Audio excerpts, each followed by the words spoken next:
You're listening to Foxx on the Wire podcast. Hello, everybody, and welcome to the Foxx on the Wire podcast. I am your host, Acoustic Foxx, but you can also call me Craig. I hope you're all safe and well, and if you're in Melbourne, I hope you're enjoying the nice warm weather. And if you're in Canada, like the guys from the Carbons, I hope you're enjoying the freezing cold snow. I myself am looking forward to a few weeks off coming up where I can focus purely on music and some more podcasts, some more recording, and writing some new tunes. And I hope your creative time is hugely productive. Got a very special guest for the show today, Kate Westwood from Westwood Management. Kate is very knowledgeable, very organised, and I think you're going to get heaps out of today's show. And if you really enjoy it, you can follow Kate. She does plenty of courses, which we'll get into through the chat. She's got heaps of cool stuff, free stuff as well, on her website, westwoodmgmt.com.au. That's sort of westwoodmanagement.com.au, but we'll put a link in the show notes. But a couple of things before we get into today's episode. I just want to remind everyone to please follow me on Instagram and Facebook at Foxx on the Wire. That's double X. You can email me at foxonthewire@gmail.com with any feedback or requests. And I do have the really cool Foxx on the Wire Spotify playlist where I've got songs from all the guests we've had on the show thus far. And guess what? I've got a brand new single coming out on February 12th, which is Friday, called Shine a Light, and I'm very excited to release it. And I'm also getting back into the studio in March to record some more tunes. But for now, I hope you can all check out Shine a Light, stream it on Spotify. Again, I'll have some links in the show notes here. I hope you dig it. I really hope you like it. And we'll be doing a music video for that very soon, which we'll probably see early to mid-March. I'm really happy to be releasing some new music, especially at this time. It's important for me, and I'd say most musicians, to feel creative and productive, and writing, recording, releasing music definitely helps with that. So without further ado, let's get into the show with Kate Westwood from Westwood Management. Here we go.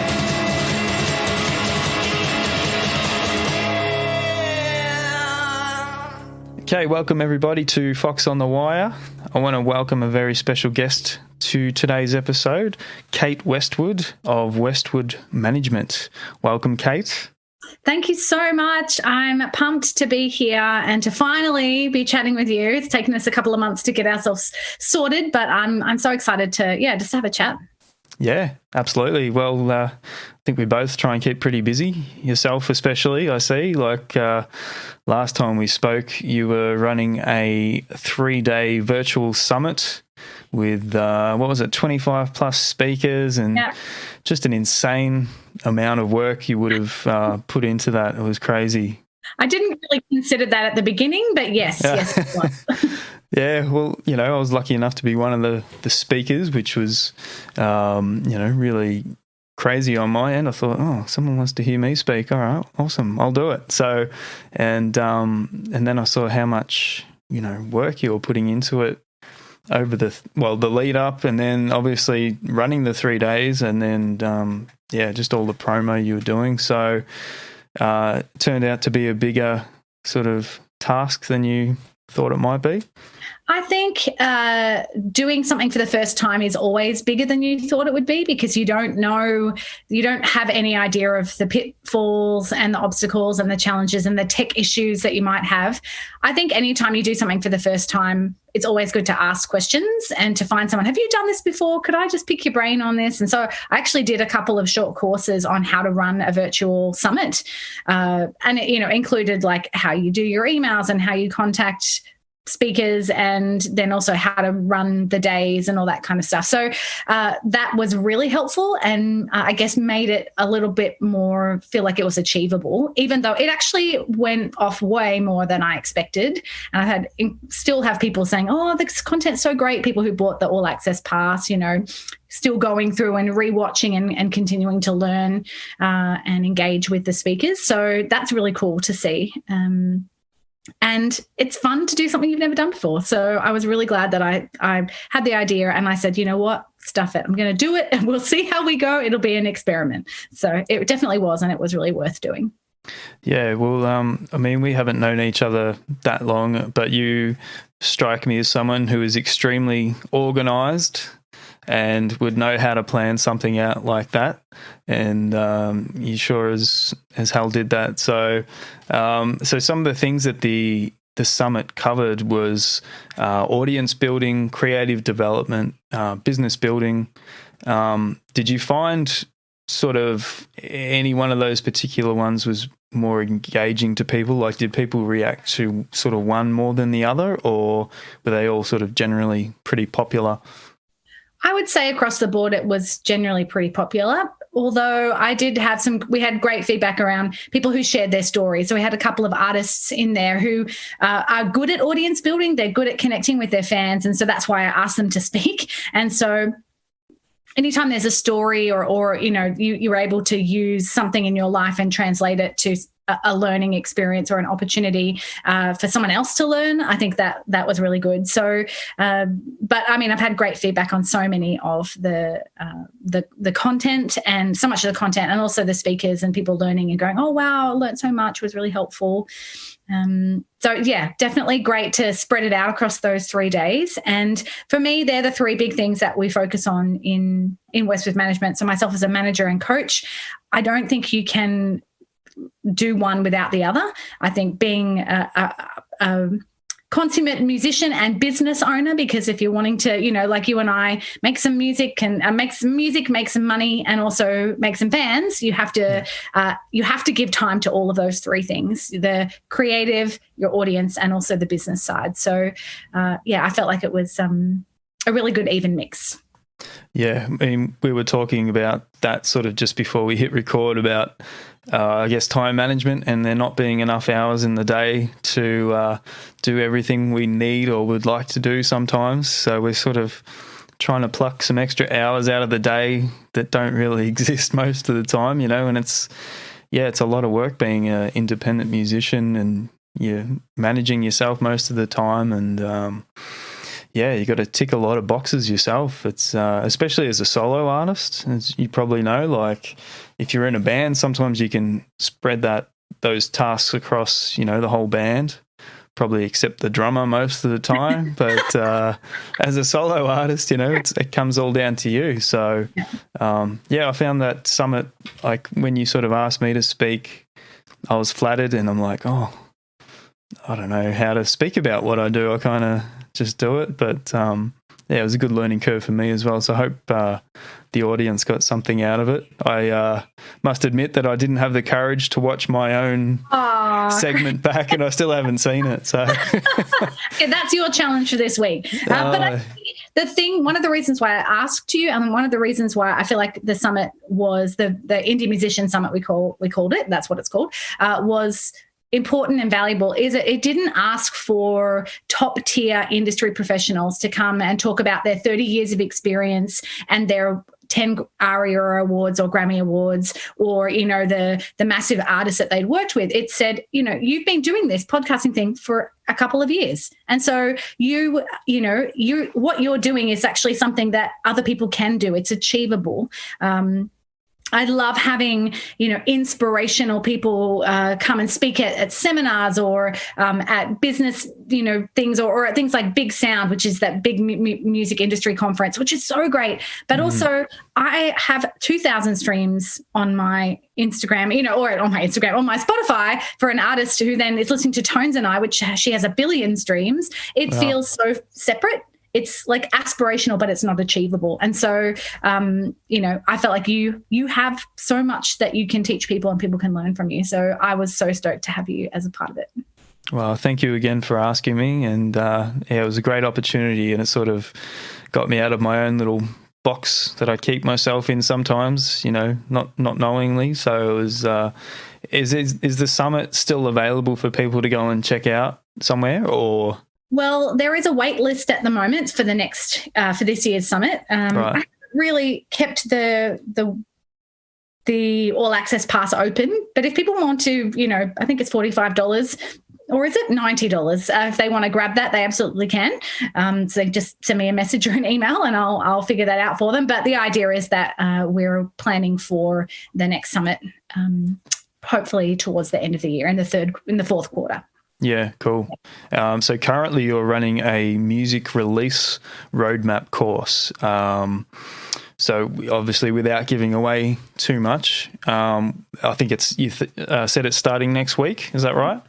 Yeah. So one of the things, I'm wanting to release music this week. You're releasing music this year as well. There's a point where we want to get music out. And in my chatting with indie and emerging artists last year, again and again, I've got a plan to release music next year, but I'm not really sure what to do, or I don't know how to go about it, or the struggle with the timeline and the budget and all the things that are involved. So I put together this really comprehensive course that covers what I call the 4 seasons of releasing. So pre-production, production, pre-launch and launch, and then post-launch. So it really allows you time to consider each aspect of the release, including your budget and your timeline, and not doing it just 3 weeks before you want to release a single, but actually months in advance. And the reason we do that is because, one, that just saves a lot of stress and pressure when you're in that launch period to be having to, what do I do for socials, and who do I contact for PR, and how do I get on a playlist? Like, it's already stressful enough. Yeah. And so being able to do that, but then also thinking like a business. So if you actually are wanting to have a music career, which means you're having a business, which means that businesses are always planned ahead. Successful businesses plan ahead. So it's giving a really clear, easy to follow framework that allows, that helps you to know how to organize your life and your plans so that you can actually release with confidence and actually get that music out there. And that's my goal. I want to help people get their music out, not just wish that they could and then do it poorly or never actually do it. So music release roadmap opens on the 15th of February. So it kind of goes over 3 months, over 12 weeks, but you can do it at your own pace. So it's pretty cool. Oh, okay. Fantastic. So that's the website for that is virtualmusicmanager.com/roadmap. Yeah, that's where you register. And it's $187, which I think is pretty cheap in terms of the amount of content that you get and all the resources, or there's 3 payments of $67. But I wanted to make it really affordable for people just going to get started. It is really cheap because, I'm kind of in the middle of it now, like where to put your money, like whether it's in Facebook advertising or, paying some money to get your songs pushed on Spotify and that sort of thing. And then you got costs for music video. They're just endless. So obviously none of us probably have an endless stream of cash that we can just chuck here, chuck some over there and a little bit over there. So I think your course would be very beneficial in that sense too, like where to put your money, because it was often said that, you got to pay so much for your music or, to record it, but you've also got to put even just as much, if not more, into the marketing and in that side of things, which I think a lot of us sort of don't do most of the time. So is that sort of covered in the roadmap, the course? Absolutely. We cover everything to do with PR and, Facebook ads. But probably the first question that we're asking, and I think, this is a good thing for anyone to think about, is what are my goals? What do I want to get out of this? What do I want this release or this tour or this gig? What do I want to happen once I've done it? And I think that's one question that people don't, artists, they either don't even ever ask that question, or they don't allow themselves to actually think through the consequences, both good or bad.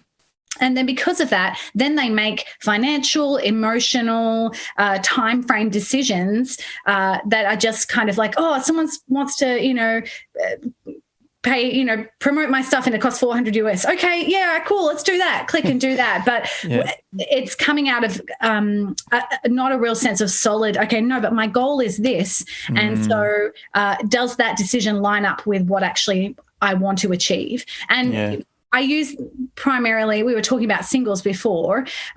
If an artist has never considered the income that they'd like to make from their music, or the profit they'd like to make from a release, or then what they'll often do is like, why don't I just put all of my effort into the Spotify basket? And that's fine if an artist, my goal is to have 100,000 streams this year. Okay, great. Then you put time and effort into that. But if your goal is actually to make money, Spotify is not an income earner. And singles, as cool as they are and as great as they are for the algorithm, nobody buys singles. And essentially what we're doing is we're training people to get our music for free. So why would they pay for something? So there is some, what's the word? Things are a bit off balance, or too much weight on a particular thing without really thinking about, maybe, is that actually what I want to do? Or is my goal just to be cool on Spotify and get a lot of streams? Or no, actually I want to be able to quit my day job. Okay, so I think that's a really important thing to consider before you go on embarking and spending a lot of time and a lot of money on recording when you don't actually know why you're doing it. Yeah. Yeah, because you can throw your money at all sorts of different places, but and they might sound like good opportunities, but like you said, if it's not the goal you sort of set out to achieve, maybe that's not the best place to put that money at that time. Yeah, it's a tough one. I mean, there's so many options, and everyone probably has different goals, and at the moment with no touring and stuff like that, it's a little bit strange, I must say. Absolutely. And I think one of those things that I feel like is a bit unbalanced, I talked a little bit about before, just about Spotify, that people put all their effort into the Spotify basket. But, also before COVID, most artists were putting all their effort into the live gigging basket. They weren't engaging with the online audience. They didn't have online merch. They didn't have a way to contact the fans outside of a social media network. And so now that has shut down, it's made people go, oh, crumbs, I'm not making any money. And so actually realizing we need to diversify our revenue streams, which is one of the joys and the challenges of being a creative, is it's not a 9-to-5 job with a consistent salary that you get. You and I have got our fingers in 6 or 7 pies. I just came from a radio job that I do, so I'm on air, and so I was just I'm splitting my time between a couple of things until one thing becomes pays me full time. And that's the same with most artists. But it's being able to, I kind of use the example of being an octopus, that Spotify is just one of the, I like my analogies, that the octopus is kind of, it shows that there's multiple ways in which we build our audience, develop our creativity, and build our business. So Spotify is just one of those tentacles. Live streaming is also just one of those tentacles. Live gigs is one of those tentacles. Merchandise, PR, like we've got to be balanced and think about ourselves, our business as a whole, rather than just one aspect of it. And that's why I do what I do, because that's really hard to think about and conceive of. And that's why the music release roadmap exists, to help you consider all of those things. Yeah. So fantastic. Yeah. Well, I know for myself, like, I guess I used to focus on the gigs and recording. You do some recording, go out and play some gigs, and, keep repeating the cycle. And then the gig stopped. So I had to sort of,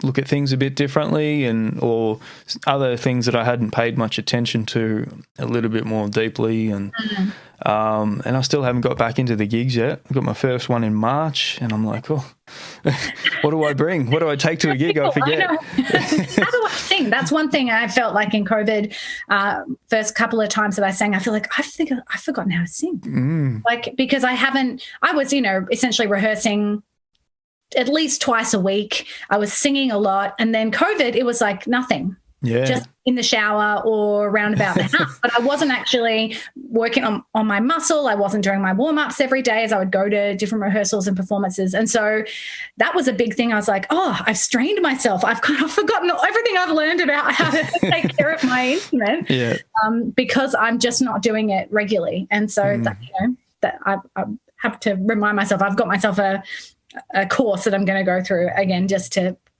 come back to breathing and diaphragm and, mixed voice and all those things, so that I can make sure I take care of it. Yeah. Well, let's get into your career as a muso. I want to go back to Westwood, obviously, but you yourself are a musician, and you often talk about your first album that you recorded. Mm-hmm. Can we talk about that for a little while and I'd love to do that. how that went? Yeah, coming up to 3 years since that was released in March. Yeah. I still shake my head. Kate, where's the second album coming? We'll get to that. So I have been singing and writing since I was really young. I sang a lot in church. I did a lot of bands in high school, loved musical theatre, so I did a bunch of that kind of stuff. But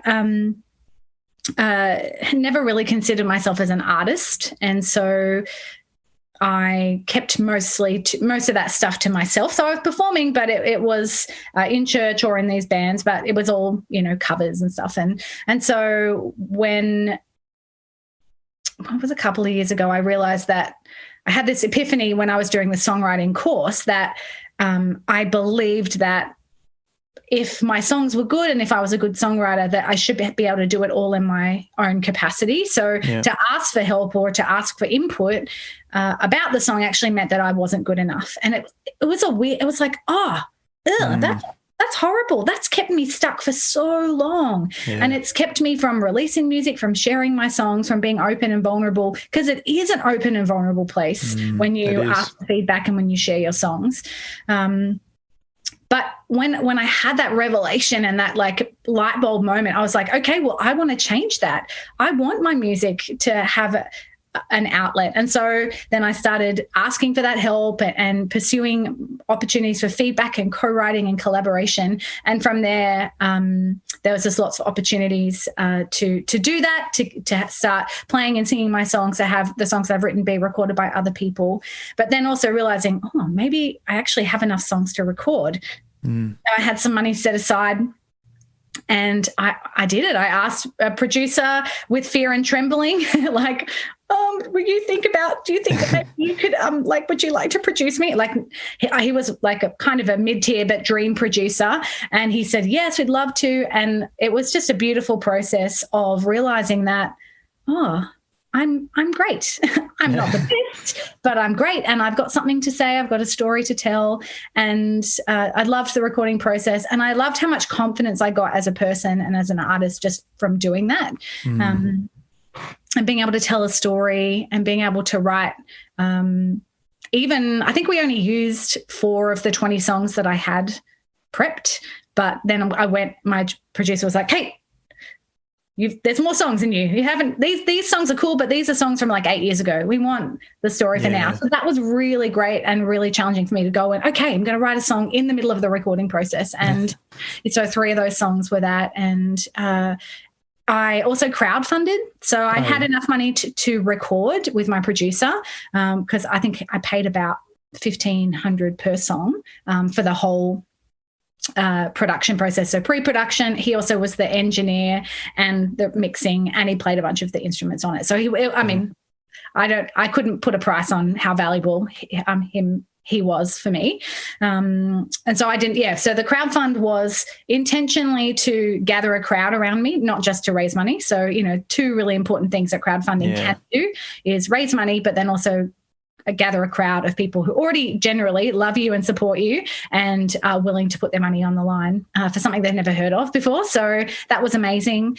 I even just this week, I got people saying, I'm listening to your music and it's really ministering to me. It's really speaking to me right now. Or a friend who just met a neighbor and they were sharing Spotify playlists, and one of my songs is on her playlist. And it's just like, okay, cool. Even 3 years later, the content of the songs, the truth and the hope, and kind of the wrestle that I was going through in that period that came out.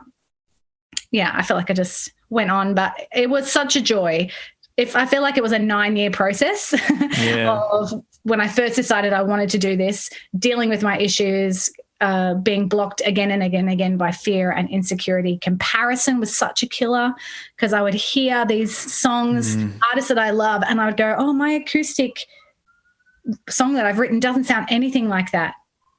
Duh, of course it doesn't, because this is me in my house, and that's produced with however many $1,000, and just my lack of understanding. And because I didn't open myself up to people, because I didn't ask for input and I didn't ask questions, it just kept me alone in my room rather than actually learning and growing. And so that's one of the reasons why I'm so passionate about what I do, is because of my journey of doing it by myself was killing me, and it was getting nowhere. And I have to now, in what I do it with others, because it's only beneficial for everyone. So and music does that. Like, that's a good anchor for self growth, I guess. You can, I guess, anchor on that along the way, which is what I've done too, and it helps you use it to grow your confidence, your belief in yourself. It helps you through so many hard times or happy times even, and you can work off that, and to get through a recording an album, the process of that isn't easy. So that's a big feat to get through. So congratulations. And you should do it again soon. I'm working on that. I think one thing from what you were saying is the benefit of doing things with others is that actually, as you're going through, I guess, walking the trail or climbing the mountain, is when you do it with others, when you're celebrating, you turn around and someone's celebrating with you. Like the difference between traveling overseas on your own, it's cool, but there's no one to go, oh, remember that time when we did? Oh, no, nobody remembers. Nobody was there. It's so valuable. It's so important. It's not essentially always about what other people can do for you and whether you need the help, but it's actually about what it does to you when you invite that help, when you get to drag someone along on your journey, what they learn about that. And I use the example of I have to open doors every day in my own life. I'm not standing there waiting for a man to open a door for me or lift a box for me or, that kind of chivalry kind of space. And so it's not like I need that help, but when someone offers it, I want to say, yeah, sure, I would love your help, because I know that it benefits them as well as benefiting me. It's not an issue of my pride. I'm not sorry, I can do that myself. I don't need your help. It's not even about needing help. It's about inviting the input and the connection with others. And I don't think I would have got that revelation unless I'd been in that space with other writers who were able to point out that blind spot. So, like, I don't know if you've ever heard of that term. It's like in a car, a blind spot. You can't see in that space. And so you need someone else to point that out to you. And sometimes that's really deep, like, we've got this major issue, and other times it's like, hey, you just need to ask for help, because someone else can give you a clue that that's actually in 3/4, not 4/4, and that's why you're struggling with that song, or for whatever. And so I'm really passionate about reminding people and asking people, you shouldn't do it yourself. Even if you can, I don't think you should, because then at your launch party, you don't just have a bunch of people going, yay, good job you. You're actually going, woohoo, we all did this together. And we're celebrating the work that a community has done to create a beautiful piece of art that's going to last. And that was such a joyful for me at my launch party, because I had my Possible, my crowdfunding people, I had all the people from the band, I had the choir come in and start and sing their parts. I didn't ask them to, but like sing their parts. It was like a goosebump, like spiritual moment. And people were like, whoa, that was so amazing. I'm like, I know. But that's because it wasn't me doing a thing. It was me celebrating with everyone else who was involved. And it was just so rich. And I can't imagine doing it any other way, to be honest now. It's still based around you and it's still about you, but you did it with other people. So who was the producer that you worked with? I want to sing the praises of Joel Dowling from Night Flare Productions, Night Flare Production House. He, for a long time, was Matt Corby's, they're good mates, but his guitar and music director in his band, toured all over the world with him. He's worked with a bunch of artists. Sam Sora, he's written and played for Baptiste and a bunch of other Aussie and local Melbourne artist. So he currently he's got 3 young girls, his gorgeous wife, Ali, and he does a lot of stuff out of his back room of his house. But I'm so grateful for him, not just for the work that he did and the skills that he has, but the capacity to he essentially gave me confidence in myself as an artist. And I think that's what good producers will do, is they won't just do a good job, but they'll tell you that you're good, and they'll give you confidence. You've got this, you can get this note, let's do it again, that you actually feel empowered and encouraged by them, not just they did a job for me. It doesn't mean you have to be best friends, but I actually manage him and his wife now for some of the other things that they do. So we wear a lot of different hats, but cool. Yeah. Well, he obviously had confidence in you, which obviously helped you. Yes. But I guess you can't just do that with anyone. Like some people, you obviously trusted him, so you accepted, what he was sort of giving you in terms of empowerment and that sort of thing. So it's a pretty important relationship, isn't it, between producer and musician, I guess? Yeah, I would even go as far to say that, it's kind of bold, Kate, that, if you work with someone and they're a great producer but you don't have that camaraderie and that trust, say thank you and then look for someone who you can have that with, because that's going to really get you through and help you to push through the challenging stuff, and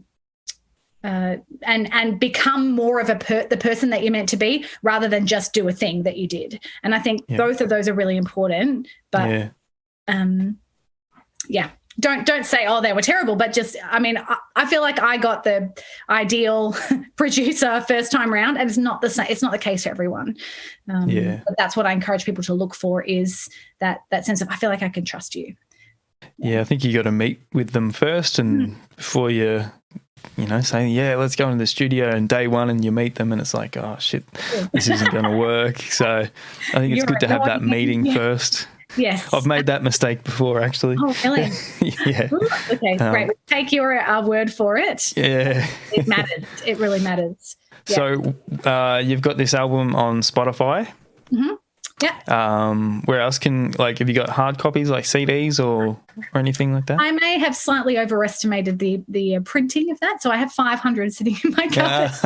But I am of the mindset, because I'm an optimist, that I can use that for years to come. And that's a great thing about music, is that it's evergreen. It's not like cake or milk that goes off, or flowers that die. It's something that I can give them to my grandchildren. It sounds terrible. They probably won't know how to play a CD, but they won't have any capacity.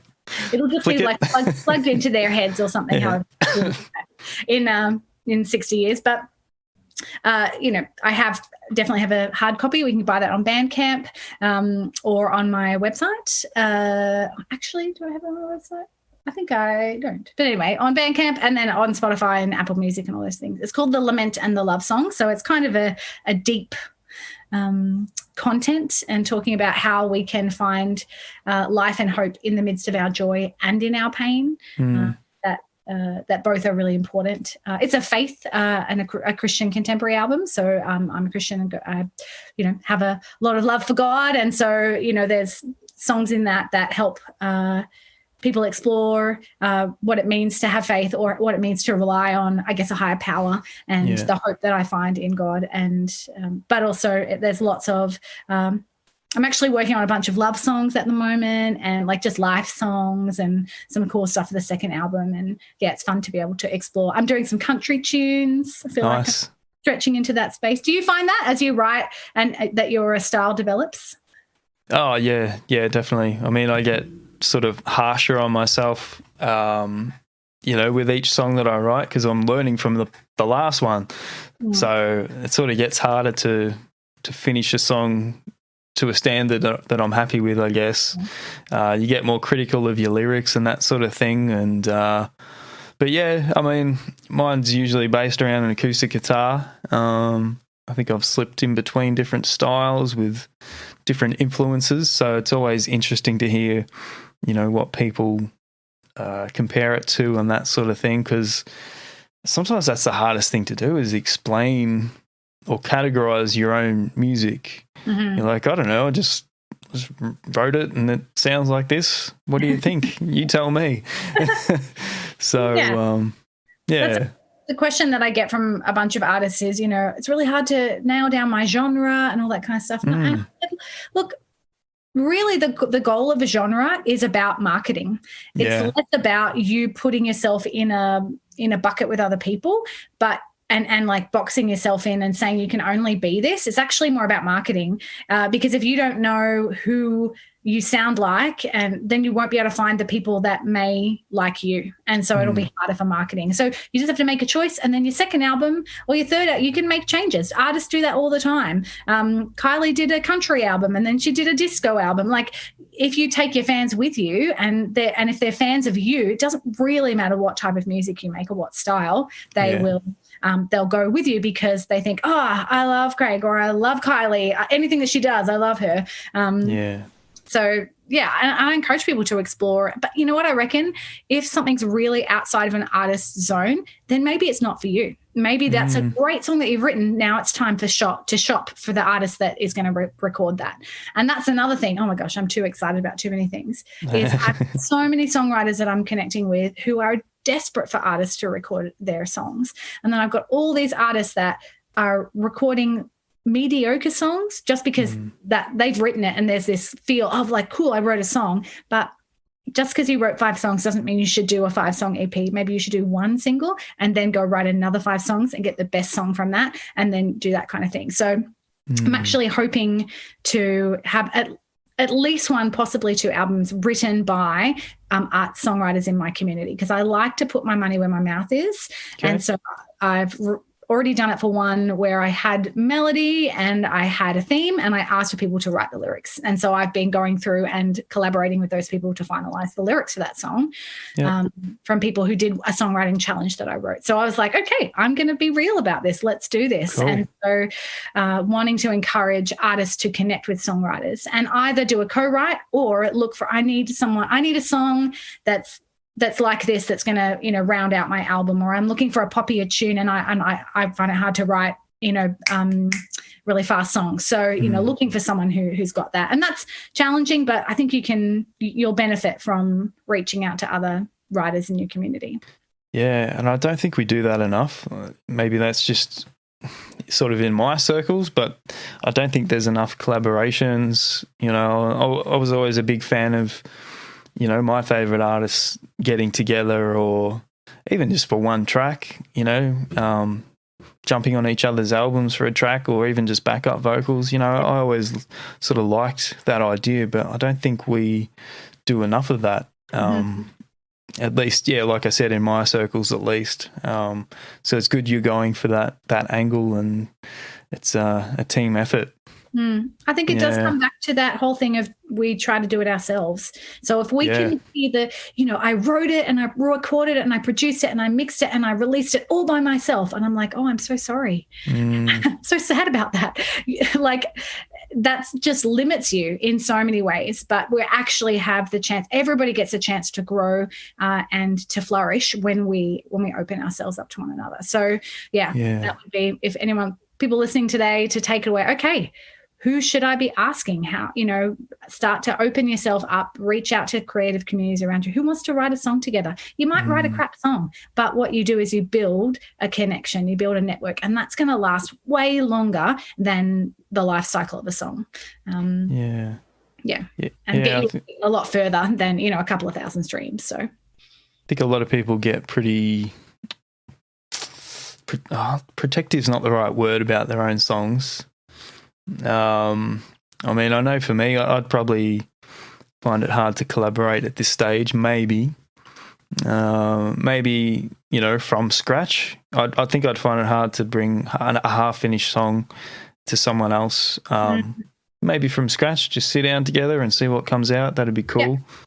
I totally agree. And I think if you're going to bring a half-finished song, there's two things. Like I talk about collaboration, we're essentially asking for someone to give you feedback, to suggest some chords, to say, oh, I think maybe you should switch up the verse melodies, or, so they're essentially giving you input and giving you some feedback, some tools with which to build the song. So you're collaborating with them, but that you're not actually co-writing. But if I've definitely have brought a chorus or something that I loved, and I think you have to surrender your rights to that if you're going to co-write. Yeah. So all you have to say is, okay, I don't care about the lyrics, but the melody, I'm sold on the melody. And just so that the other people in the group know, okay, we don't want to, he doesn't want to change that. That's fine. Great. We'll work on the lyrics. We'll develop it out. But you figure that out as you write with different people. I have a lady, Renee, that I write with quite a lot, and we pretty much both bring an idea that we've got. So we work better rather than working from scratch. She brings a chorus, I bring a melody that I've got, and then together we build something. And it's just about finding the way that you gel the best within that writing partnership, and that comes from doing it more than once. Yeah. I guess you could have a different writing relationship with each different person, and the beauty is that everyone hears things differently. What you hear and playing yourself, the other person hears it quite different, which could be a good or a bad thing, but that's the collaboration part, I guess. Yeah, absolutely. I would interesting. Say been very few co-writes that I've had where we haven't finished the song in the time. Right. Yeah. Because we bring their strengths. Often I will intentionally write with other people who have really good music skills, so they're great on the guitar or piano, because I'm excellent at lyrics and melody, but I'm not super fluent, or I don't really have a desire to get up and play guitar in front of people. I'm happy to sing. So so I essentially get someone who's good at what I'm not good at, and so then we have all the bases covered in that sense. But I love being able to go, great, hour and a half, got a full song. Maybe it just needs some finessing and working on the lyrics a little bit, but and that's a really fun thing to come away. Great, we use that time really wisely. And that comes from trust. And if I go back to that, for me personally, I really think that creativity flourishes in a place of safety. And so with my friend Renee, I use the example that the first time we were like, oh yeah, let's write together. The first time it wasn't so great. We didn't know each other really well. Nothing really happened. Second time, I brought my guitar over and a bottle of wine, and I didn't even get my guitar out. We spent the whole time chatting, drinking the wine, building safety, building connection, building trust. And then ever since then, every writing session, it flows because I feel safe with her. And that isn't always going to be the way. And I don't think that has to be the hallmark or the landmark of a good writing session. Because professional people, writers write great songs with people they've only just met that day, and they'll never see again. And I also love what you were saying before about like trusting people. I did hear a quote once that said, I'm going to butcher it, but the gist of it was that professional writers don't get offended if someone doesn't like their song, but amateur writers do, because usually what we're writing at that point is the deep things of our heart and our journey and our, we've labored over these songs for ages. And so if someone doesn't like us, it's essentially telling us that our baby is ugly. Or that the thing I've built my whole life around is a sham. Like, that's really hard to take. But professional writers just go, great, awesome. I want it to be the best it can be. And if that means scrapping one of my ideas and using yours, then I'm fine with that. And so for me, I want to have a bit of I want to explore the tension between that, like write a song that means something to me and explores and is like a cathartic release of something in my life. But then also I want it to be the best song it can be. And so really actively seeking and applying those suggestions to strengthen it. And I think that comes with just writing a lot. Yeah. I think that's what I was sort of trying to say before, is people are pretty protective about their songs, and not everyone's got that door open to making changes or criticism or how about you try this sort of thing. So I think it's something you can grow out of, though, and once you realise that can be a helpful thing, and obviously the trust thing comes into it again. If you trust that person, it's it can all be very beneficial to your songwriting and the final product. So So where are you from originally, Kate? Are you from Melbourne or? No, I was born in Sydney, but I grew up in the UK. So probably from like I was 3 months, I think, when we went over, and I came back when I was about 7 or 8. So we lived in the Midlands, just kind of above London, on the way to Scotland, in that middle space. Oh, cool. Then lived in Sydney till from about 1990 to 2007, which is when I moved here. So great decision. I love Melbourne. The roads are so much better. Every time I go to Sydney, I'm like, oh, these roads are terrible. The drivers are terrible. And everything just feels a bit closer down here than it does in Sydney. Everything's really far away from the centre. But yeah, I love being in Melbourne. I would say 2 of my siblings are here. My parents live in Scotland, and my sister and her family live in Queensland. So we are a little bit separate, but there's 3 of us here with their families. Yeah.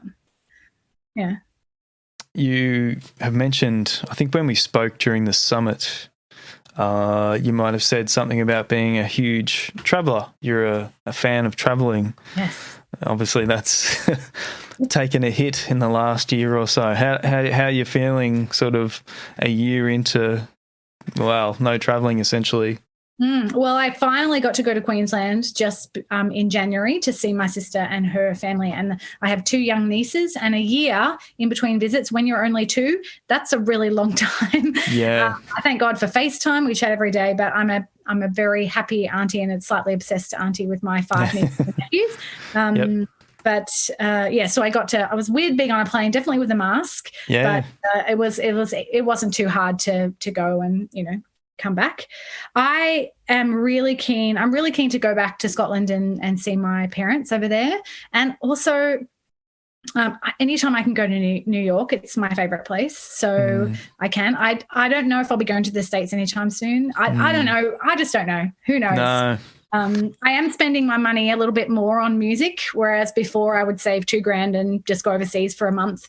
I made that work. Now that money's kind of funneling into second album. I was going to say the second album. Yeah. So, I used to have people say to me, how can you afford to go, overseas? And I realized that when it's normal in your life, you just make it work. I say, how can you afford to go on that holiday or get that membership for a footy club or do those things? But that's just normal in their lives. That's what their parents did. And so for me, a couple of months, say $500 for 3 or 4 months, and you've got a plane ticket back, return to the US. And, and I think because I've traveled a lot, I've been to 28 countries. Wow. It's kind of in the blood, and you just make it work because that it works. And it's helpful when you know a lot of people across the world. So my parents were missionaries, so Christian missionaries. So we just know a lot of people from a lot of places. So usually I can go somewhere and have somewhere to stay and Nice. And connect, which is always cheaper if you can live in someone's sleep on their couch rather than in a hotel. But I definitely miss traveling. And there's some, even just seeing on Facebook, there's just like snow everywhere at the moment, having big blizzards in the UK, in Scotland, a lot of my friends who live in the States. And so I'm like, I'd love to go and spend a season in a snowy place and just experience that, because I've never really been. I've been to places where there are snow, but only for like a couple of days. So what about you? Have you experienced the cold? Not the snow. No, it looks lovely, but it last couple of days in Melbourne have been a bit cooler, and I haven't really enjoyed that. So, but I think the snow would make it a little bit happier. And worth the cold, maybe. I don't know. I could be wrong. I'd like to experience it though. Yeah. I don't know if I'd like to live there. I feel like it would get old pretty quickly. Yeah. But I'd like to do it for a season. Yeah. Absolutely. Yeah, one of the bands I've had on the podcast a couple of times, they're from Canada, the Carbons, and they've been posting some sort of snow activity over there, and I'm like, oh, that looks really nice. They're posting snowmen that they've been building and that sort of thing. So it does look nice, but I am enjoying the summer down here as well for the most part. Yeah. I struggle in the cold weather a little bit now. So your old bones and the joints, and much harder. It's just too depressing in the winter. Like, you know, I sort of get up in the dark, go to work, and then I come home in the dark, and I'm like, well, where's the daylight? In Northern Hemisphere, like Scotland, it gets dark. It gets light at 9:30 or 10 o'clock, and then gets dark at 3. Yeah. Yeah. The day is so short. So that's why I like Melbourne. It's like this in between. It's not too hot. It doesn't get too cold. And we get a good amount of light. Like, I love the light at the moment, you know, at night time, although I definitely don't take advantage of it. But but it's there if you wanted to. So yeah. And, you know, like the daylight feels like, you know, we were talking about not enough hours in the day. It makes you feel like you got a little bit more time in the day, I guess. It's all an illusion, really. But I tend to work something like 60 hours a week sometimes. Because I don't know if you find that, like, working from home, especially in COVID, and being an artist, and I'm really passionate about what I do. So, I mean, I don't have kids, so I can get up at whatever time. I think I got up at 10 o'clock this morning. That's a bit, it's not the norm. My desk is in my lounge room, and I get to work as long as I like, and sometimes to 6 or 7 or 8 o'clock at night. And then I realize, I've worked a 10-hour day. Did I have lunch? And it's not normally what you would do in a day-to-day job. And so that's been a challenge for managing my time and valuing my non-music time and my non-work time and my relationships. Even though I could work and I could go crazy, I don't want it to be my life. I want it to be something that I love and I do and I pour myself into, but that I have a good work-life balance. I don't know if I've got it yet. But I think that's important, even as, you know, we were saying that you have multiple revenue streams, multiple little creative jobs that we're doing, making sure that the most important thing, the relationships are, you know, you invest time in those, that you do your laundry and clean your house, and, you know. Feed your cat. Oh, yeah. All those important things, which are part of adulting and part of being a good business owner, is thinking about the wider, you know, paying your bills and doing your monthly accounting and all that kind of stuff for your music, as well as, you know, writing the songs or doing all the PR. So it's this constant tension of what do I do now and which thing is most important. And I've learned a lot as I've gone, and in doing the album I learned so much, and I learned that I wished that I had someone to help me, and that's why I started Westwood Management. I was studying entertainment management at the same time, but I decided I'm not going to work with traditional manager clients. I'm going to work with people who no one else is working with, and that's emerging artists who aren't earning any money yet, so they can't afford to pay me a commission, but they still need my support. And so, yeah, it's been really fun to take a risk and step into that zone. How long have you, or how long ago did you start Westwood Management? So end of 2018 is when I started. I was studying that year. It was a big year, and I released the album, and I was working 3 days a week at my radio job, and then I quit my desk job and went full-time to do this at the end of 2018. And then I did casual weekends for the at 89.9 The Light radio station. So I still do that. But yeah, so I've been going just over, this is the 3rd year essentially, full-time. Cool. I'm ready for it to pay me a full-time wage, but because I don't have kids, I can eat toast every day, and I'm not expected to run. So, and thus I haven't been traveling. So a lot of those expenses I've been able to, you know, pull back on different things. But yeah, I mean, I'm just like other artists. I'm trying to make this music dream work, but recognizing it has to come from multiple income streams. So I work with artists, I run online courses, I sell online products, like I have a grants course, I have, you know, a whole bunch of different things that people can purchase. And then I also do coaching. So, you know, the idea is that I'm not just putting all my eggs in one basket, and because that usually, for example, live gigging, if that was the only way you got income, you're a bit stuffed in COVID. So yeah.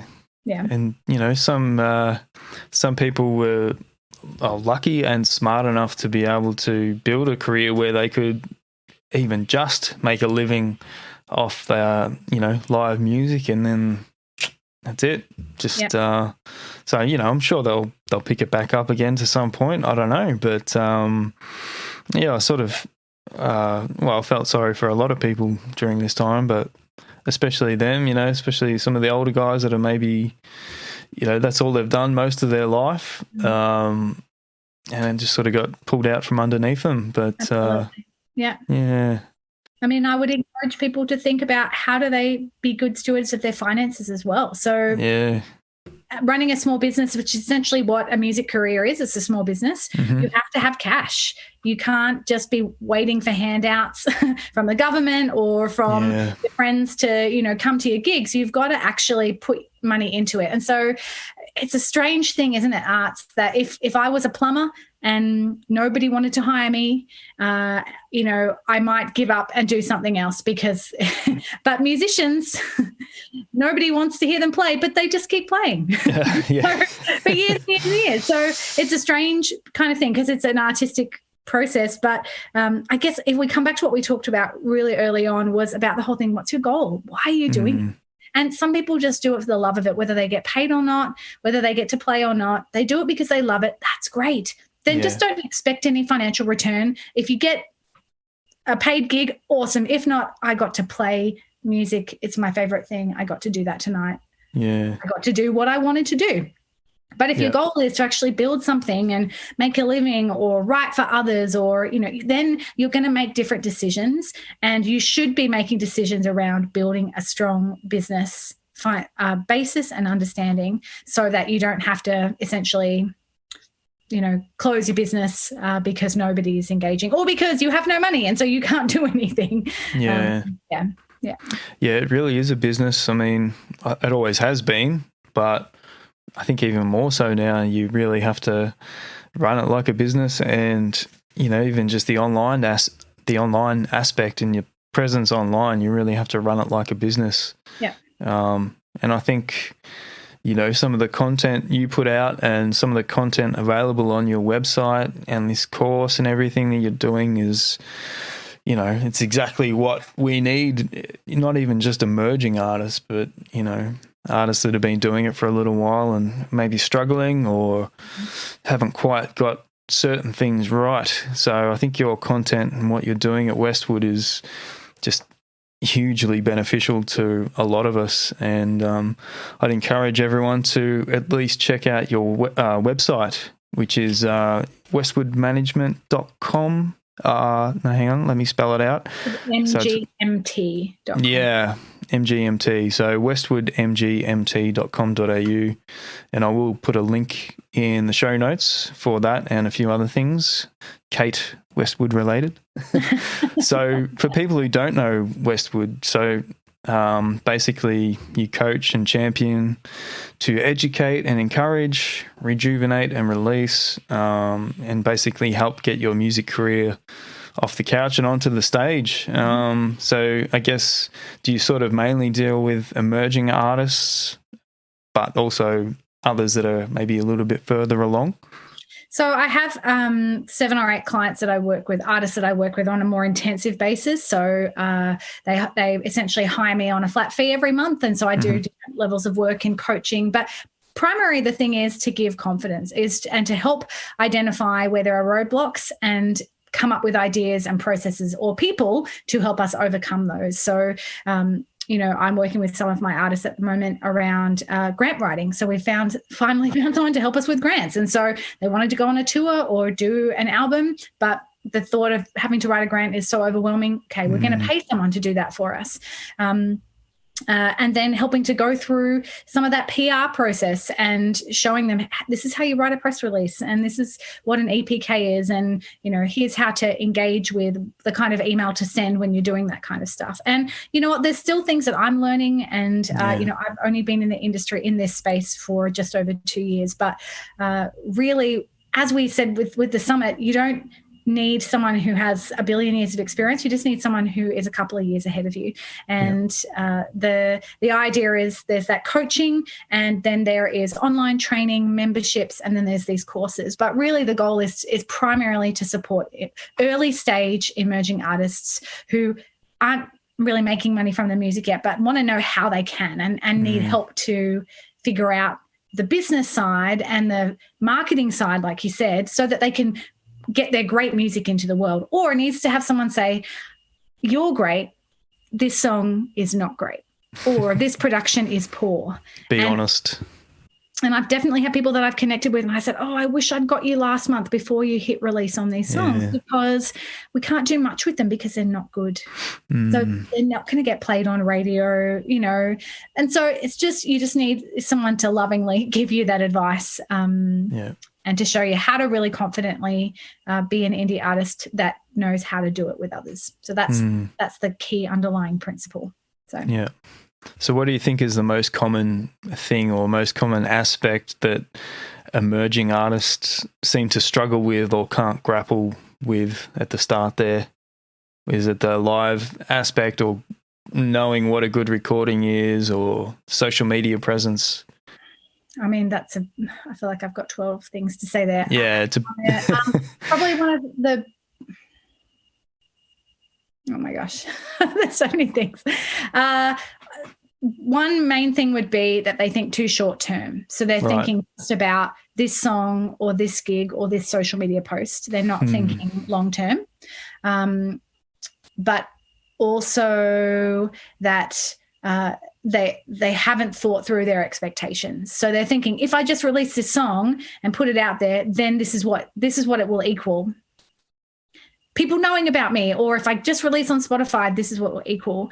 But very often it's not what we expect, and it doesn't go as far or do as much because we're not spending the time and the money, and we don't know how to be a marketer and a promoter and a copywriter and a website designer and a producer and a songwriter and a gig booker.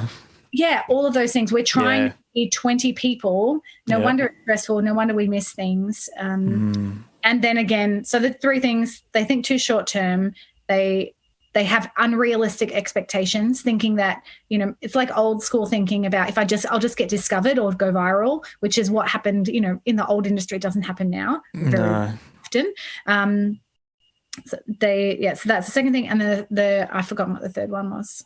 They don't ask for help. I can't remember what it was. Yeah. I guess it can depend on the age at which they're at as well, and the type of personality they've got, I guess. Like, some of them might be really good with their social media, but not so much with maybe the recording or utilising their skills with social media. Like, they're really good at it, but they're not utilising it the way they could maybe. Yeah. They're a business, but they don't know that they're a business, and so they don't act like a business. They just act like a creative. But we're all creative. Every one of us, every human being has creative capacity within them. Yeah. But just because you can sing a note or write a song or paint a picture or do a dance doesn't mean that should equal your life calling or your main source of income. And I think that often gets, my daughter's good singing. Great. Let's try and make her this professional musician. Let's just love art and love creating without always having to equal something. Because I think it all becomes, if it all becomes about the money aspect or the career, then we lose sometimes the love of it. And anyway, it's a whole nother tangent that I could go on. But yeah, no, you're right. I mean, and I feel like sometimes the songwriting comes last, like the rehearsing and just putting that time into your craft and just sort of sitting there, seeing what comes out of the guitar, with a bit of spare time. It seems like less and less there's time for that to happen, because you're always trying to be proactive, and doing the other things of the many hats that we need to wear. And just in terms of like platforms, there's so many different platforms that we're trying to drag all our fans to and follow and like and subscribe and everything. That just blows my mind sometimes. It's like, you've got YouTube, subscribe to me on YouTube, follow me on Spotify, like me on Instagram and Facebook. How do we not ask too much of our fans, but also bring them to at least a few of those platforms? Like, that's a tough one. Yeah. I think you've got to find fans where they are. Yeah. So, if your fans, if the age group that you're on, if they're on TikTok, then maybe you need to be on TikTok. But I'm not going to be on TikTok because I know who my demographic is and who I'm trying to reach. They're not on TikTok. They'll be on Instagram, but they'll primarily be on Facebook because they're 35 like me, So there's that. And then it's also just picking, I would recommend with platforms, just pick 2 that you're going to focus on. Be present on the others, but don't stress about it. And remember that you have to have ways to contact people and engage with them outside of those platforms, because at the moment people are leaving social media, Facebook for all these other things. I got friends saying, let's go to Signal. I was like, I don't want to check another thing. I don't know what this is. And so if you get shut down, so for example, I went to a gig at the Night Cat in Melbourne just this last week with some friends of mine who were playing, and there was a band there, Timothy Wolf, and they were called the Boogaloos, and they were amazing. But their whole Facebook and Instagram profiles got shut down, plus the Night Cats, like the actual venues, got shut down because apparently Timothy Wolf and the Boogaloos somehow is connected to some white supremacy group in America. And so just because of the name that they have, their access to all of their fans gone in an instant. Oh. And so they've had to change their band name and spend days and hours trying to restore access and say, no, we're not white supremacists. Wow. We have no connection to them. So actually, because you don't own that platform, you have no rights in that space. They can shut you down for any reason, and then you lose all of that momentum, you lose all of that connection. So don't allow your business to be so reliant on something that you have no control over. So just some of those kind of things is important if you want to grow. Yeah, I mean, one of my questions here was about mailing lists. I was going to skip it, but it kind of almost goes back to this now, because we kind of own that as musicians in a way, don't we? If we get people signing up to us, even though we might get taken off Facebook or whatever for whatever reason, we've still got our mailing list to hopefully fall back on, and we still have our fans. Yeah. But again, that's another thing that's sort of hard to drag people into and sign up to as well. Yeah.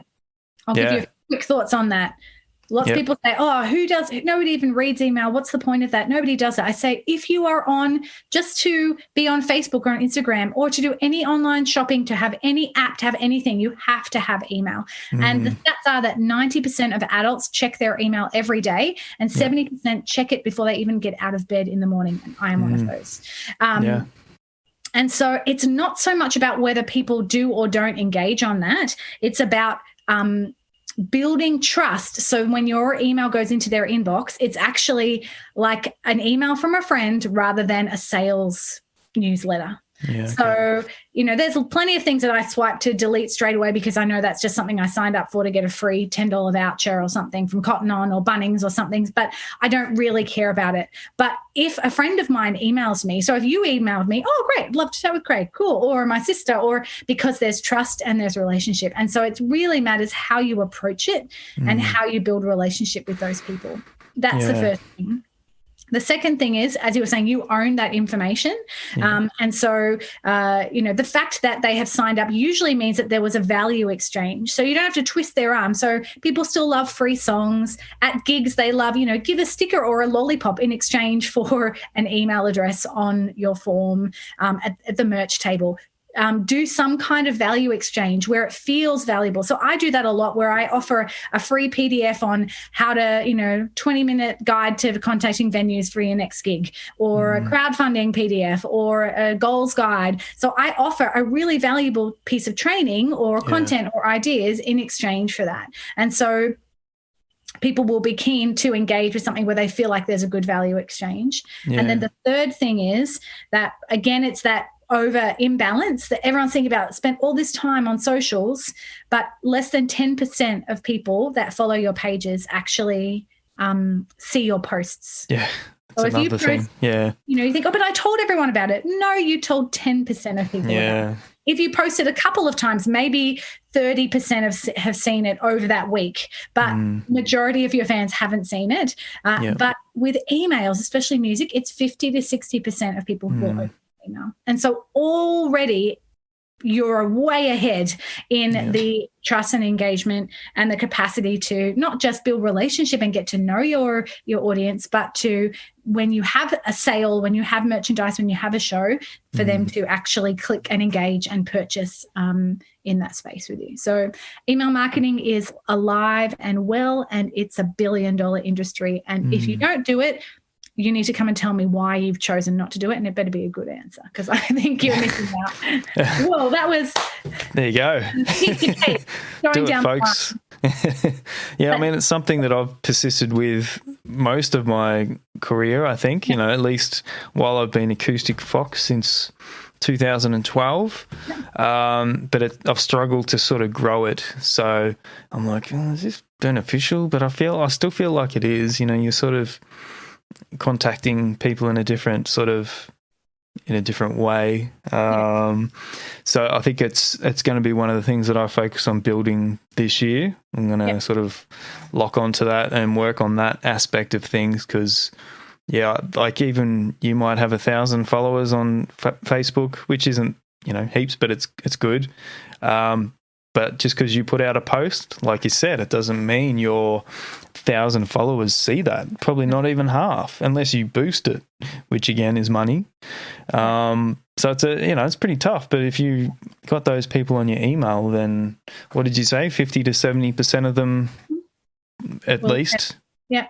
Yeah. And, there is strategy around that. There's strategy around, if the first email you ever send to someone is buy, then in their mind they think Aldi sales catalogue, throw it away before I read it, or, it's spam in my email. But if the first email you send says, hey, so great to meet you, this is a little bit about me, tell me about yourself. Oh, it's actually about a friend writing to me, it is engaging and tells a story and invites people to tell their story, because the goal should be building friendships and relationships, not just having another person on your list. Yeah. And so there's so many great things you can do nowadays with like automatic, like 3 or 4 automatic emails that go out over a month that help people to get to know you more than just your music. Because I have too many sayings, but one of my sayings is, you want to build fans of you, not of the music. Because the song only lasts for 3.5 minutes. So if they're a fan of the song, they're going to move on. But if they're a fan of you, then, like, let's say you do a country album and then a disco album, if they're a fan of you, they're going to go with you on that journey, and they're going to stick with you because they feel like they trust you, they know you, they feel connected to you in some strange way, which I have with brands and some celebrities. I feel connected to. Like, I miss Robbie Williams, not Robbie Williams, Robin Williams. Do you ever from Hook and all those movies? It's so weird, but I grew up with him, and so sometimes I miss him. I never met him in life. He didn't know who I was, but I have some kind of weird connection with him because of who he was and what I know about him. Yeah. It's a really random comment, but that kind of thing. If we want people to miss us when we die, because they felt connected to us in some way, and it's got to be more about the individual rather than the just another number. So anyway, I can talk for 2 minutes too long on too many things.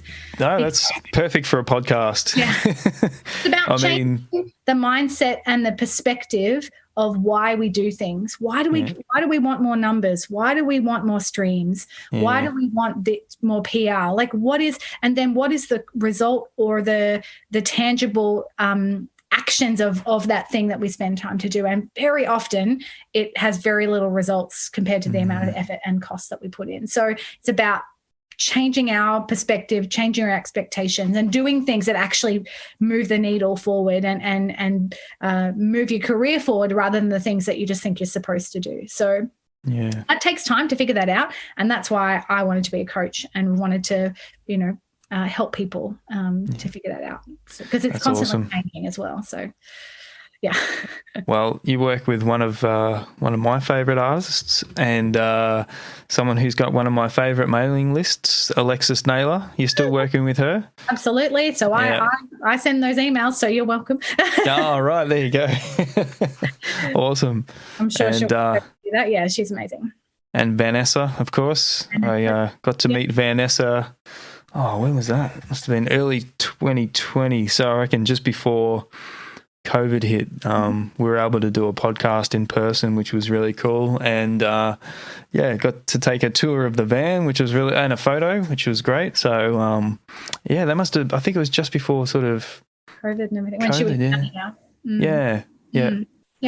So I mean, it's a joy to walk alongside people, and I count the privilege to be trusted in someone's musical journey, and to figure things out, and to overcome those obstacles. And we're working on a big Aussie tour for her at the moment, which was postponed from last year. But this is exciting to see. Okay, well, we're just going to push forward, and if things change, we'll keep going with it. But we've got to do that as musicians, is not give up, keep going, keep creating, keep moving forward. Absolutely. Yep.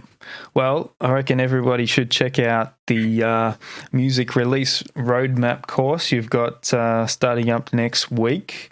So just a reminder to head to virtualmusicmanager.com/roadmap.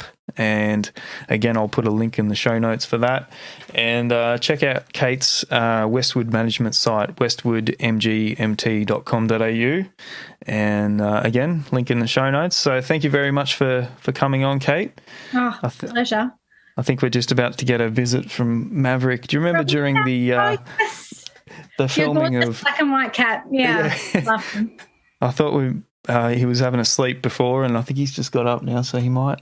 When we were doing the summit in the middle of the recording, he walked right across the camera, and it was great. I don't remember if I kept that in. I think I may have cut it out, but it was great. It was gold. He just wanted to say hi, and he said he might come and say hi again to you tonight. So, and I love that you include him in your socials. I love that's because I'm a cats person, so I feel connected to you, not just from your music or your podcast, but because we have something in common, and it builds trust and connection when you do more than just the music. And Kate is going to stop talking because I could go on and on. But I mean, I would love to chat with people. We do a bunch of free catch-ups every month just to get to know artists and hear their stories and what their dreams are. Maybe there's some of the free resources or the paid resources that we have that we can, say, oh, this would be perfect for you, and invite people into. But the primary goal is just to build connection, build relationship. And so, check out my socials for all that stuff. But it's just at Westwood Management. Yeah.